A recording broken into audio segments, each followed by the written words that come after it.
Oh, well, best laid plans and all that crap. Siege of Jerusalem. So, I couldn't keep my eye on the goal in the game and ended up with an early loss by the Romans. I can't talk a hell of a lot about this because I didn't really see too much of the game. What I have seen looks like something that eventually I will mostly get used to. I was beginning to get most of the game under sort of control as I was playing it. Yet, I was still finding myself making at least one big error every action phase, not every action phase, but every assault turn. And I think that's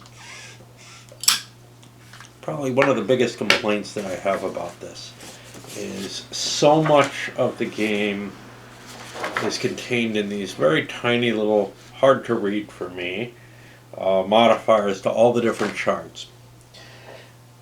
Some of it's maybe not so much in the charts, but hidden in some place in the rules that you don't find.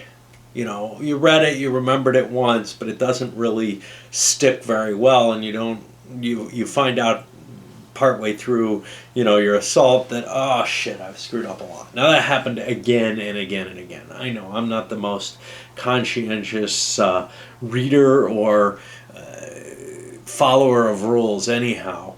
And largely the game has a certain intuitive feel to it, so even though you may not remember everything, it all does kind of make some sense when you think about it, which means probably your estimations of what the rules aren't going to get you in too much trouble. But they can get you in some pretty big trouble, like forgetting the modifier for the Roman heavy infantry, or for the Judean attacks at night, or whatever. There's just so many of these, and they're all squirreled away, and you kind of get used to the ones that you're using, and you forget about the ones that maybe are more odd, that you don't have to worry about all the time. And then, circumstances change, those become more common, and like it becomes nighttime, and you end up, oh shit. The rulebook itself is terribly, terribly poorly organized. It looks like a Don Greenwood special here. I really don't know why Avalon Hill always does something horrible with rules. But in this case, one of the problems that I have is that there's little pictures which help you identify the type of unit you're looking for and how it operates under a specific situation. Now, maybe this is familiar to people with some certain Avalon Hill game familiarity.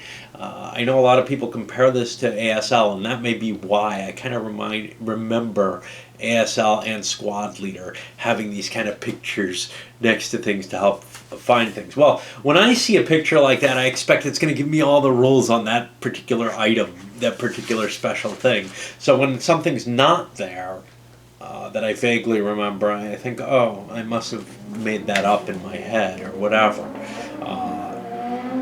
And what you really have to do is you have to flip through the rule book, either looking for all the instances of that picture or find the particular element that, you're working on at that moment, say melee combat or whatever, and look for the picture there. But finding the picture in one place doesn't necessarily help you. So if you're planning, your movement with the intention of combat effects and everything, and you look up the movement and see the picture there and see what the rules look like there for the item that you're looking up, you may forget to look under melee combat and under the effects in archery, and not all of them are pictorially represented either. That's one thing where the rulebook's presentation just kind of fools me.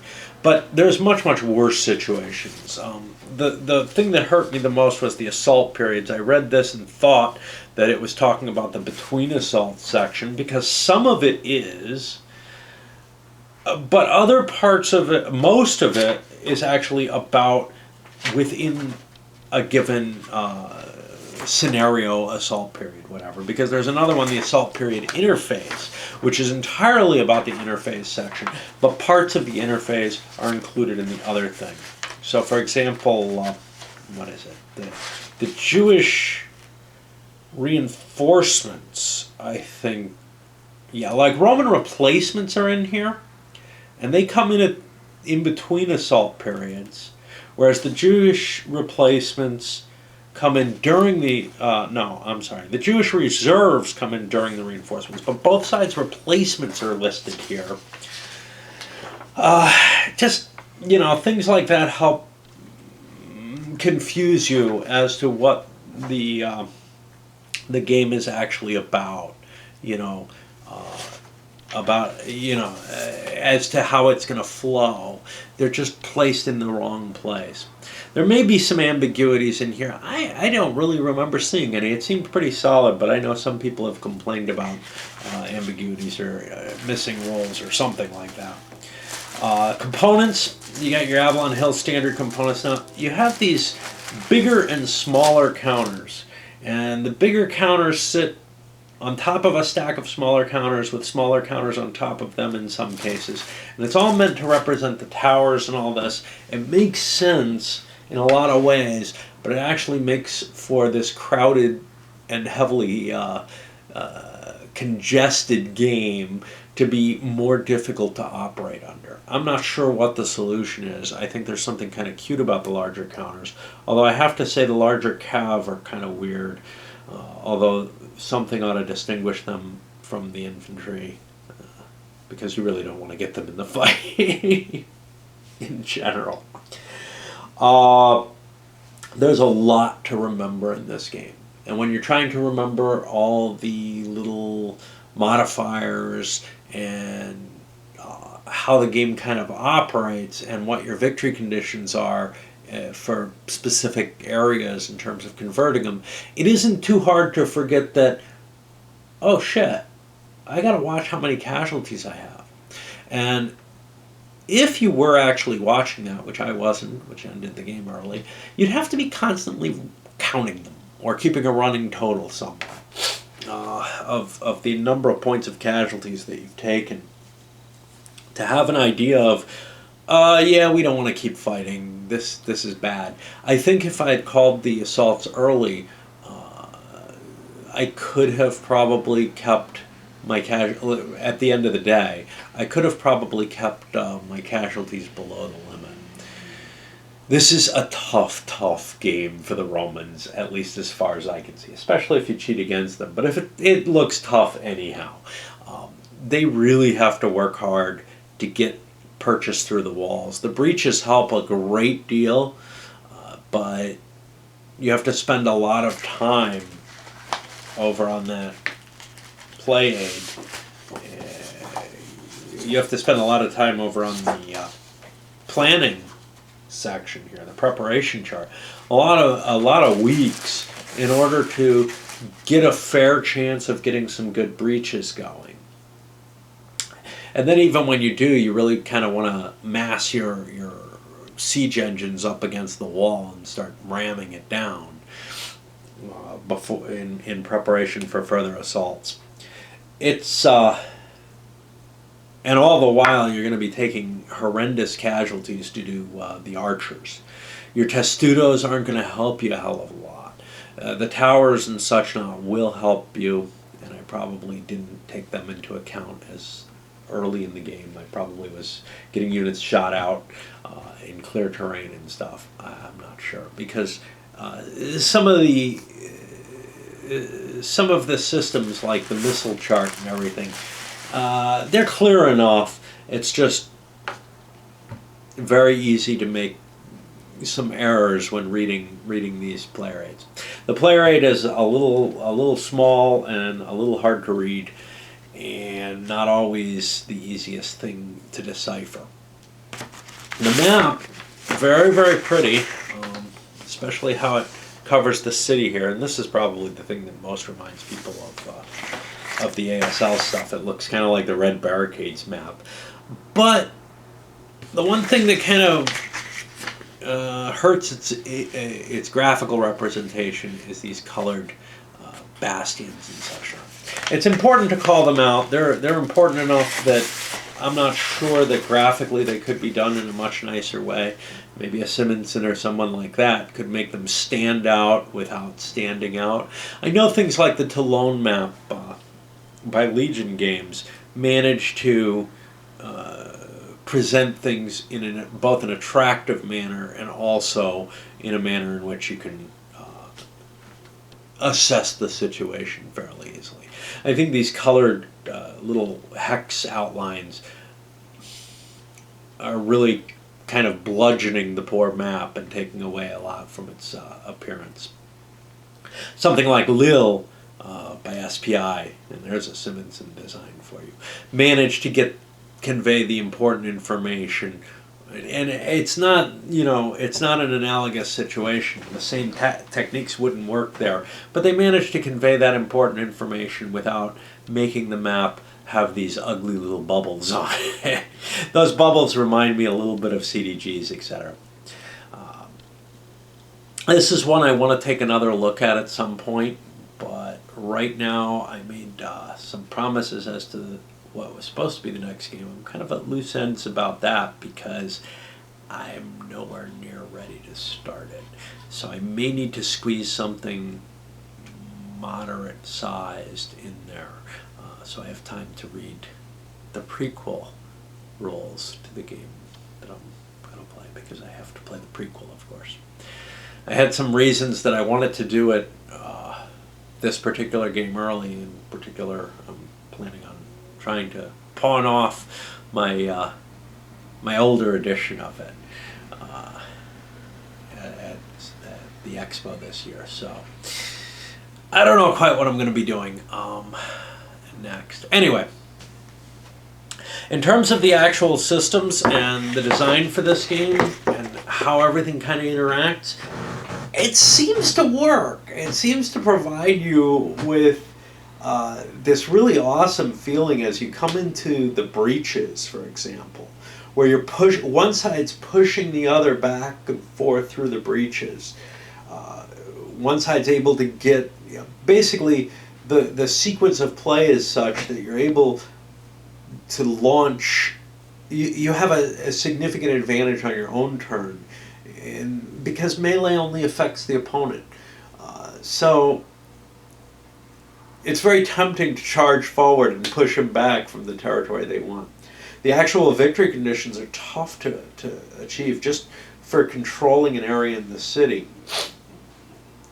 It's hard to get the Romans through the wall in numbers where they could actually clear an area, at least early in the game. Now, I had the feeling that if I could hit again after the attritional losses I took on both sides, that I probably would be able to, with some trickery, and I think by holding legions off map you can do some kind of neat stuff, that it would be a much easier job, that I'd have a threat that the Jerusalemites would be unable to really react to very easily, that they'd have to keep their forces dispersed all around just so that I don't just storm the city where it's basically undefended.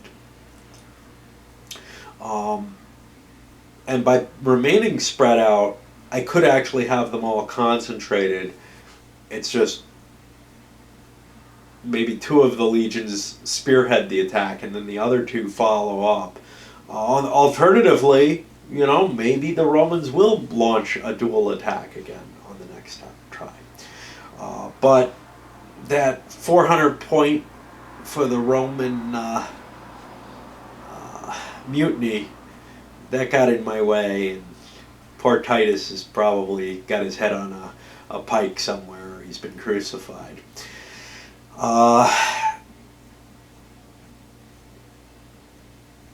Archery is very, very powerful in the game, especially against the Roman advancing forces. The testudos could get you close at the cost, close to the walls, at the cost of movement ability, but the problem is you don't have a lot of time in the assault period to take what you're planning on taking. So the idea of like advancing slowly and carefully probably wouldn't get you in enough strength, but charging forward gets you massacred coming in. And once you're at the walls, where you're at your most vulnerable, you can't stay in testudo. You have to throw up some ladders or climb some siege engines and get onto the walls. Then once you're fighting your way on the walls, the advantages for the defenders on the walls themselves are really, really extreme. So unless you can overwhelm them with that rush that's going to cost you huge casualties, you're going to have a really, really tough time taking the defender down from the walls. The breaches are the clear, easy route through, but they take time to put down. Your tunneling may or may not end up weakening the wall enough that you get breaches. It's almost certainly not going to do enough breach damage that you can really launch assaults the way I had planned. I had this, I'm hitting 3 different areas with 2 different forces, basically, widely separated. Well, the defenders were really just able to put all their units in my way and stop the Romans from advancing. It looked like things were in doubt in a couple of the sections, and the Jews were really, really hard pressed in the upper city. But there's a definite excitement to playing it. There was a lot of fun to it. I'm willing to write off the mistakes that I made. It's not a game where you feel like, oh shit, now it's all blown just because. Nah, the hell with it. It's a tactical game. But I definitely managed to learn some things that hopefully next time I play it, I'll be a little bit more careful, a little bit more cautious with the Romans, and a little bit more clever in trying to trick the defenders into some kind of situation where I can actually take an area out. I really, really like at least the concept, although I didn't get to play it, of these multiple assault segments. This is always a situation for campaign games that I am kind of cool about, which is okay, well, we'll pull back and, set up another scenario, essentially.